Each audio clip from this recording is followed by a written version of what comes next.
এই আকাশবাণী গুৱাহাটীৰ মহাবাহু আমাৰ অনুষ্ঠান প্ৰচাৰিত হৈছে মিডিয়াম এফৰ 411.5 মিটাৰ 729 কিলোহাৰ্টজ আৰু এফএম বেণ্ডৰ 101.6 মেগাহাৰ্টজত লগতে নিউজ অন AIR মোবাইল এপত খন্তেক পাছতে বাতৰি শুনিবলৈ পাব।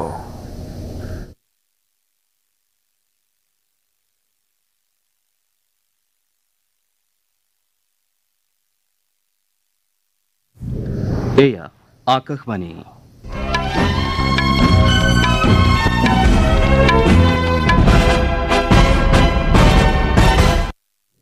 বাতৰি পঢ়িছো ৰত্নত আছে। এতিয়াৰ প্ৰধান বাতৰিসমূহ হ'ল প্ৰধানমন্ত্ৰী নৰেন্দ্ৰ মোদীয়ে আজিৰে পৰা 6 অক্টোবৰলৈ ৰাজধানী নতুন দিল্লীত অনুষ্ঠিত হ'বলগীয়া কৌটিল্য অৰ্থনৈতিক বৈঠকত অংশগ্ৰহণ কৰিব। বৈদেশিক পৰিক্ৰমা মন্ত্ৰী ডক্টৰ এছ জয়শংকৰে চৰকাৰী কাৰ্যসূচীৰে আজি শ্ৰীলংকাত উপস্থিত হ'ব। ভাৰত, নেপাল আৰু বাংলাদেশে ভাৰতৰ পাৱাৰ গ্ৰীডৰ জৰিয়তে নেপালৰ পৰা বাংলাদেশলৈ 40 মেগাৱাট বিদ্যুৎ ৰপ্তানি কৰাৰ বাবে ত্ৰিপাক্ষিক চুক্তিত স্বাক্ষৰ কৰিছে। কেন্দ্ৰীয় কেবিনেটে 11,72,000ৰো অধিক ৰেল কৰ্মচাৰীৰ বাবে 78 দিনৰ উৎপাদনশীলতা সংযোজিত বোনাছত অনুমোদন জনাইছে। আৰু শ্বাৰজাহত অনুষ্ঠিত মহিলাৰ ICC T20 বিশ্বকাপ ক্ৰিকেট প্ৰতিযোগিতাৰ আজি ডুবাইত ভাৰতীয় দলটোৱে নিজৰ প্ৰথমখন খেলত নিউজিলেণ্ডৰ মুখামুখি হ'ব। এতিয়া শুনক বিতং বাতৰি।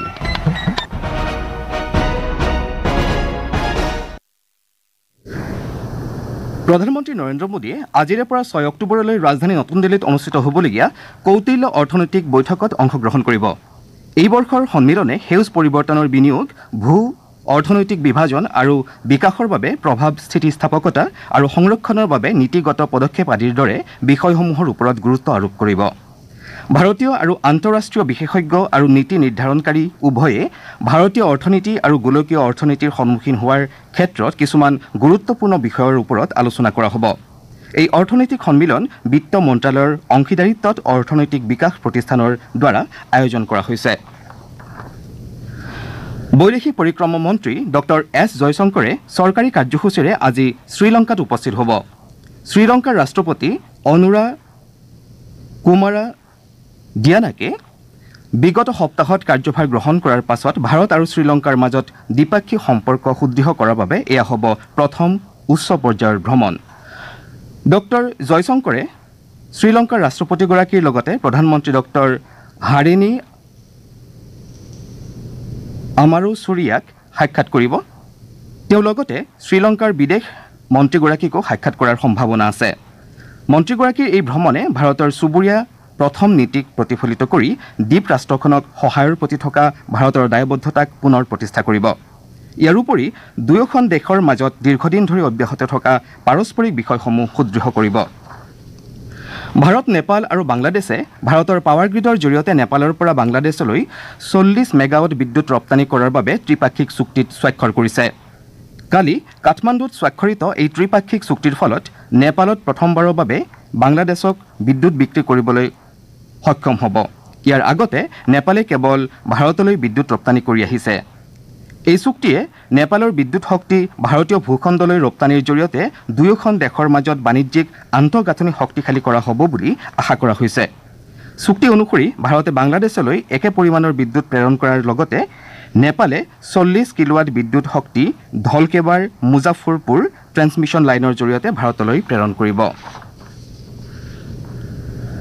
কেন্দ্ৰীয় গৃহ আৰু সমবায় মন্ত্ৰী অমিত শ্বাহে কৈছে যে মহাত্মা গান্ধীৰ পাছত প্ৰধানমন্ত্ৰী নৰেন্দ্ৰ মোদীয়ে স্বচ্ছতাক এটা জাগৰণলৈ পৰিৱৰ্তন কৰিলে আৰু জনসাধাৰণৰ মাজত পৰিষ্কাৰ পৰিচ্ছন্নতাৰ এটা পৰিৱেশ গঢ়ি তোলাৰ ক্ষেত্ৰত বৃহৎ বৰঙণি আগবঢ়াইছে। মন্ত্ৰীগৰাকীয়ে কালি আহমেদাবাদত 470 কোটি টকাৰো অধিক উন্নয়নমূলক কামৰ আধাৰশিলা স্থাপন কৰাৰ লগতে ভালেমান প্ৰকল্প মুকলি কৰি এই কথা প্ৰকাশ কৰে। শ্ৰী শ্বাহে কয় যে বিগত 5টা বছৰত গান্ধীনগৰৰ সংসদীয় সমষ্টিৰ স্বাস্থ্য আন্তঃগাঁথনি, শিক্ষাকে ধৰি জনসাধাৰণৰ কল্যাণৰ বাবে 37,000 কোটি টকাৰো অধিক ধনৰ ভালেমান প্ৰকল্পৰ কাম আৰম্ভ কৰা হৈছে। তেওঁ আহমেদাবাদ পৌৰসভাই প্ৰাথমিক বিদ্যালয়সমূহক স্মাৰ্ট বিদ্যালয় হিচাপে বিকশাই তোলাৰ কাৰ্যৰ নিৰ্ভৰযোগ্যতা বুলি অভিহিত কৰে।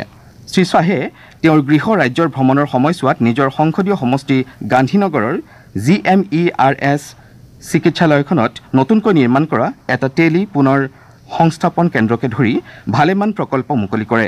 ইয়াৰ পাছতে শ্ৰী শ্বাহে আহমেদাবাদৰ সমীপৰ বিজেপিৰ কাৰ্যকৰ্তা সন্মিলনত অংশগ্ৰহণ কৰে। তেওঁ শ্বাহিবাগত নতুনকৈ নিৰ্মাণ কৰা আহমেদাবাদ আৰক্ষী আয়ুক্তৰ কাৰ্যালয়টো উদ্বোধন কৰাৰ লগতে আহমেদাবাদৰ GMDCT গ্ৰাউণ্ডত গুজৰাট টুৰিজিমে আয়োজন কৰা গুজৰাট নৱৰাত্ৰি উৎসৱৰ শুভাৰম্ভণি কৰে।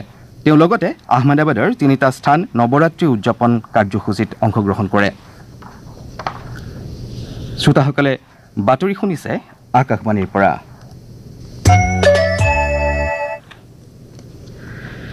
কেন্দ্ৰীয় কেবিনেটে 11,72,000ৰো অধিক ৰেল কৰ্মচাৰীৰ বাবে 78 দিনৰ উৎপাদনশীলতা সংযোজিত বনাছত অনুমোদন জনাইছে। এই অনুসৰি মুঠ কেন্দ্ৰীয় বনাছৰ পৰিমাণ হ'ব 2,029 কোটি টকা। নতুন দিল্লীত সংবাদ মাধ্যমত সম্বোধন কৰি তথ্য আৰু সম্প্ৰচাৰ মন্ত্ৰী অশ্বিনী বৈষ্ণৱে কয় যে উৎপাদনশীলতা সংযোজিত বনাছ পৰিষদ PLBA কৰ্মচাৰীসকলক ৰেলৱেৰ উন্নত প্ৰদৰ্শন কৰাৰ দিশত কাম কৰাৰ বাবে অনুপ্ৰাণিত কৰাৰ ক্ষেত্ৰত উৎসাহ প্ৰদান কৰিব। আজিৰে পৰা অষ্টাদশ অধিৱেশনৰ কেৰালা বিধানসভাৰ 12 সংখ্যক অধিৱেশন আৰম্ভ হ'ব। 9 দিনীয়া এই অধিৱেশনত 7খন বিধেয়ক সম্পৰ্কত আলোচনা হ'ব বুলি অধ্যক্ষ AS শামছিৰে উল্লেখ কৰে। অধিৱেশনৰ আৰম্ভণিৰ দিনাই সদনে কেৰালাৰ য়ায়নাড আৰু কোজিকোড়ি জিলাত সংঘটিত হোৱা ভূমিস্খলনৰ ঘটনাত নিহত লোকসকললৈ শ্ৰদ্ধাঞ্জলি জ্ঞাপন কৰিব। বাকী 6 দিনত চৰকাৰী ব্যৱসায় আৰু ব্যক্তিগত সদস্যৰ ব্যৱসায় সম্পৰ্কে সদনত আলোচনা কৰা হ'ব। এই অধিৱেশন 18 অক্টোবৰলৈ চলিব। ইজৰাইলে যোৱা নিশাৰ ভিতৰতে লেবাননৰ ৰাজধানী বেৰুটত আক্ৰমণ কৰাৰ ফলত অতি কমেও 9জন লোক নিহত হয়। ইজৰাইলে কালি নিশা দক্ষিণ লেবাননত ৰাষ্ট্ৰসংঘৰ বাফাৰ জোনৰ উত্তৰে সম্প্ৰসাৰিত স্থানান্তৰৰ নিৰ্দেশ দিছিল।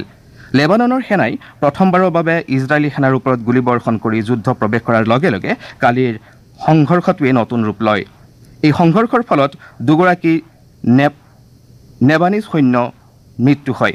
ইফালে কূটনৈতিক ক্ষেত্ৰত আমেৰিকাৰ ৰাষ্ট্ৰপতি জো বাইডেনে ইৰাণৰ তৈল ক্ষেত্ৰসমূহত ইজৰাইলৰ সম্ভাৱ্য আক্ৰমণ সন্দৰ্ভত চলি থকা আলোচনাৰ বিষয়ে প্ৰকাশ কৰে। অৱশ্যে তেওঁ ইৰাণৰ পাৰমাণৱিক কেন্দ্ৰসমূহৰ ওপৰত যিকোনো আক্ৰমণৰ বিৰোধিতা প্ৰকাশ কৰে।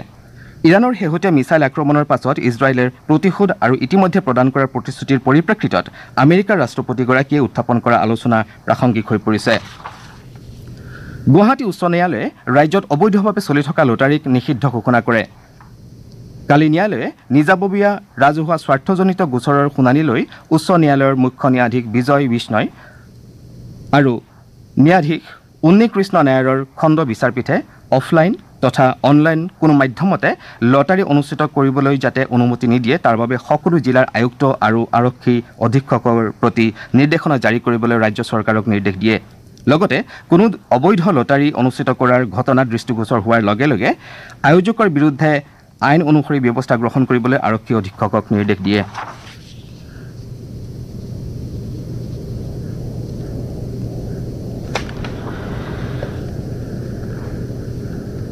শ্বাৰজাহত অনুষ্ঠিত মহিলাৰ ICC T20 বিশ্বকাপ ক্ৰিকেট প্ৰতিযোগিতাৰ এখন খেলত আজি ডুবাইত হৰমনপ্ৰীত কৌৰ নেতৃত্বাধীন ভাৰতীয় দলটোৱে নিজৰ প্ৰথমখন খেলত ছফি ডিভাইন নেতৃত্বাধীন নিউজিলেণ্ডৰ মুখামুখি হ'ব।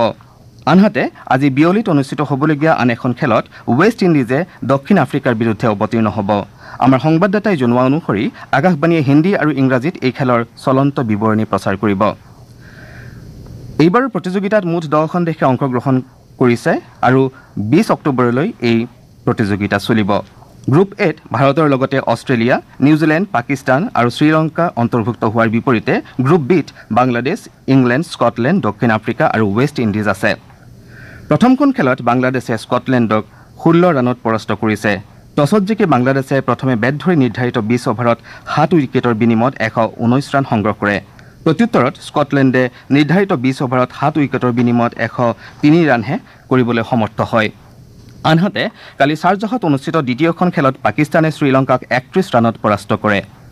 পাকিস্তানে বান্ধি দিয়া 177 ৰানৰ লক্ষ্য আগত ৰাখি শ্ৰীলংকাই বেট ধৰি নিৰ্ধাৰিত 20 অভাৰত 9টা উইকেটৰ বিনিময়ত 85 ৰান কৰিবলৈ সক্ষম হয়। বাতৰি শেষ কৰাৰ পূৰ্বে প্ৰধান বাতৰিসমূহ আকৌ এবাৰ। প্ৰধানমন্ত্ৰী নৰেন্দ্ৰ মোদীয়ে আজিৰে পৰা 6 অক্টোবৰলৈ ৰাজধানী নতুন দিল্লীত অনুষ্ঠিত হ'বলগীয়া কৌটিল্য অৰ্থনৈতিক বৈঠকত অংশগ্ৰহণ কৰিব। বৈদেশিক পৰিক্ৰমা মন্ত্ৰী ডক্টৰ এছ জয়শংকৰে চৰকাৰী কাৰ্যসূচীৰে আজি শ্ৰীলংকাত উপস্থিত হ'ব। ভাৰত, নেপাল আৰু বাংলাদেশে ভাৰতৰ পাৱাৰ গ্ৰীডৰ জৰিয়তে নেপালৰ পৰা বাংলাদেশলৈ 40 মেগাৱাট বিদ্যুৎ ৰপ্তানি কৰাৰ বাবে ত্ৰিপাক্ষিক চুক্তিত স্বাক্ষৰ কৰিছে।